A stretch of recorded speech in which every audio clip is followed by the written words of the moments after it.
Time 12 जून 2025। एक routine flight, एक trusted airline और एक मॉडर्न एयरक्राफ्ट। 45 सेकेंड्स के टेक ऑफ के बाद सब खत्म। लगभग 300 से भी ज़्यादा जाने चली गई।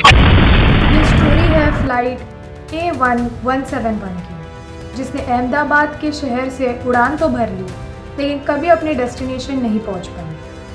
अगर आप भी आपकी रोज़मर्रा की ज़िंदगी में एजेंडा, मजेंडा, प्रोपेगेंडा इन सारी चीज़ों से बहुत ज़्यादा परेशान है, तो welcome to my channel the political world, जहाँ पे आपको मिलेगा सिर्फ सच, सच और कड़वा सच। So let's get started. Flight A1171 को शेड्यूल किया गया था इंटरनेशनल रूट से from Ahmedabad to London Gatwick. इस फ्लाइट पे थे 230 पैसेंजर्स, जिसमें से 169 इंडियन पैसेंजर्स थे, 7 पोर्चुगीज पैसेंजर्स थे, 53 ब्रिटिश पैसेंजर्स थे, 1 कैनेडियन पैसेंजर और 12 क्रू मेंबर्स। 1:38 PM को फ्लाइट ने रनवे से लिफ्ट किया फ्रॉम सरदार वल्लभ भाई पटेल इंटरनेशनल एयरपोर्ट, और लिफ्ट करने के पहले कोई भी mechanical error pre lift report में नहीं दर्शाया गया था। लगभग 30 से 40 सेकंड के बाद एयर कंट्रोल ने वो वर्ड सुना, मेड। उसके बाद सारे कंट्रोल कम्युनिकेशन स्टॉप हो गए और प्लेन 6 से फीट की ऊंचाई से नीचे की तरफ आने लगा, और आते आते उसने बीजे मेडिकल कॉलेज की बिल्डिंग को टक्कर दी। मेघाई नगर डिस्ट्रिक्ट के बीजे मेडिकल कॉलेज का डाइनिंग हॉल और हॉस्टल विंग देखते ही देखते पत्थर के ढेरों में तहस नहस हो गया। जैसे ही क्रैश हुआ, उसके बाद लेवल 3 डिजास्टर रिस्पांस को ट्रिगर किया गया। 6 NDRF की team, army medics, BSF units, fire fighters की टीम थी, और इन सब ने मिलकर 100 से भी ज़्यादा लोगों को जल्द से जल्द उस बिल्डिंग से इवैक्यूएट किया, और उसमें वो कामयाब रहे। जितने भी लोग ऑन बोर्ड थे, उसमें से 2 से 4 लोगों की ऑन द स्पॉट डेथ हो गई, लेकिन एक ब्रिटिश इंडियन 40 साल के विश्वास कुमार की जान बच गई। भले उन्हें बहुत ज़्यादा बर्न्स और चोटें हुई, but still he is alive. लेकिन प्लेन के हॉस्टल विंग में टकराते और डाइनिंग हॉल में टकराने के वजह से ऑन ग्राउंड 53 से भी ज़्यादा स्टूडेंट्स की डेथ हो गई। इस क्रैश एक्सीडेंट के तुरंत बाद इंडिया के DGCA यानी directorate general of civil aviation ने एक इन्वेस्टिगेशन लॉन्च किया, और उन्हें बोइंग के इंजीनियर्स, US के NTSB और UK के एयर इन्वेस्टिगेशन ब्रांच ने भी ज्वाइन किया, और उन्होंने 12 घंटों के अंदर ब्लैक बॉक्सेस को डिस्कवर किया, जिसमें उन्होंने कॉकपिट वॉइस रिकॉर्डर और फ्लाइट डाटा रिकॉर्डर मिला। इनिशियल एनालिसिस के हिसाब से ये इशू एयर फ्लाइट के इलेक्ट्रिकल या फ्लाइट कंट्रोल सिस्टम से कनेक्टेड है, लेकिन इन्वेस्टिगेटर्स ने यह भी शक जारी किया है कि रनवे ट्रिम इवेंट जो बोइंग एयरक्राफ्ट के साथ पहले भी हुआ था, वैसा सिमिलर हादसा ये भी हो सकता है। इस दिल दहलाने के हादसे के बाद इंडिया में नेशनल डे ऑफ मॉर्निंग पाया गया, और प्राइम मिनिस्टर मोदी ने इसे अनस्पोकन ट्रेजेडी कहा।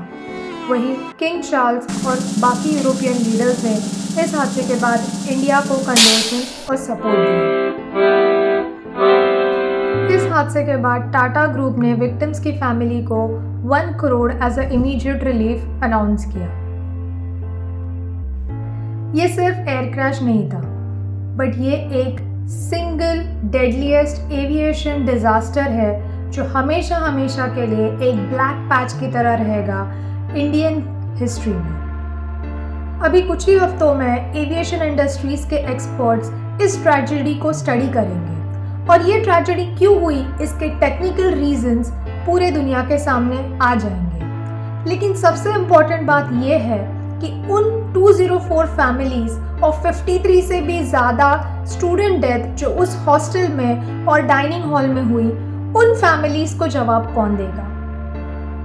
बहुत सारी कहानियाँ जो ड्रीम लाइनर ने शुरू तो की, लेकिन ख़त्म नहीं कर पाया। जैसे कि साहिल पटेल, 25 साल का उम्दा लड़का, उसके सपने गुजरात के छोटे शहर से लेकर लंदन की गलियों तक जाने के थे, और उसे वो सपने पूरे करने का एक मौका ज़िंदगी ने दिया, लेकिन ड्रीम लाइनर के इस एयरक्राफ्ट ने उसका वो मौका उसे हाथ से छीन लिया। इरफान एक 22 साल का नौजवान लड़का जिसने बहुत ही शान से कैबिन क्रू की यूनिफॉर्म पहनी और अपनी ड्यूटी के लिए रेडी हो गया। लेकिन उसके साथ जब ये हादसा हुआ तो उसके माता पिता ने उसकी बॉडी पहचानने के बाद ये कहा कि हमारे बेटे के साथ ही ऐसा क्यों हुआ। यही नहीं, लेकिन सैयद फैमिली, माता पिता, 2 बच्चे, खुशहाल ज़िंदगी ईद के सेलिब्रेशंस के बाद लंदन जा रहे थे। लेकिन इस हादसे ने सिर्फ एक पेंडेंट छोड़ दिया उनकी पहचान के लिए। मेडिकल कॉलेज इतनी स्ट्रिक्ट ट्रेनिंग और टाइट शेड्यूल के बाद राकेश दौरा को खाना खाने का भी टाइम नहीं था, इसलिए वो खड़े खड़े लंच कर रहा था और फिर एक ही झटके में सब खत्म हो गया। कितनी सारी कहानियाँ, कितने सारे सपने, एक प्लेन क्रैश, एक टेक ऑफ और सब कुछ खत्म। अभी उन सारी फैमिलीज़ के पास सिर्फ उनकी मेमोरीज बची हैं।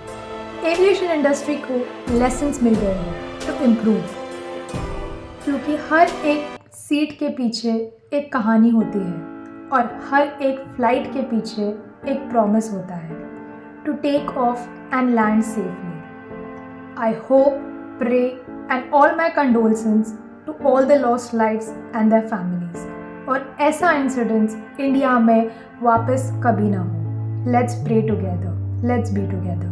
Thank you.